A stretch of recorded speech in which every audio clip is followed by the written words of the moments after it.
Hello, my name is Irby. I'm the lead night instructor here at Arclabs. So when I was young, I had a go-kart. I had an accident. I broke the shock on it, and me and my old man, he took it to a shop and had a guy MIG weld it back together. And just the process of it getting fixed, the two pieces put back together, just sparked my interest in welding. So in high school, I took Career Center in welding. And then when I graduated high school, I went to Greenville Tech and I had a 2-year degree, advanced welding. So my first job, made a bunch of phone calls. I actually showed up to this guy's office for 2 weeks. I begged him for a job for 2 weeks. I was fresh out of school, no experience. Finally one day, I guess he got tired of me even showing up to his office. He gave me an opportunity. I learned that in a sea of 1,000 no's, it only takes one yes to change your life. My trade, I'm a pipe welder. I have done a lot of tube welding, and I ran with a specialty company for the last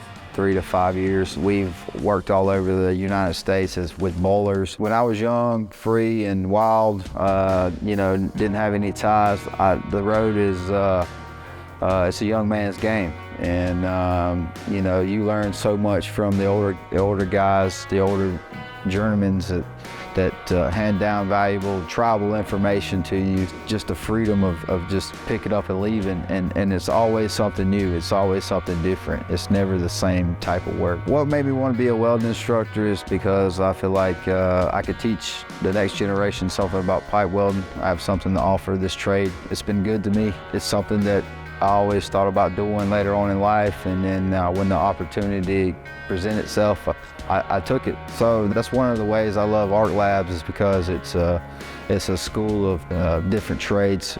Our instructors, they bring to the table different backgrounds, as far as fabrication, pipe welding, tube welding, and that's one of the things that from my trade, I've learned little tricks from being on the road, and it's fun to see the students light up when you show them something new that, kind of out of the norm. I love backfeeding a piece of pipe, keyholing some stainless roots. These techniques, you get quite efficient at it on the road, and to bring that to the table for these students to know, so when they step out of the welding program, that that the knowledge that you possess, they also have it.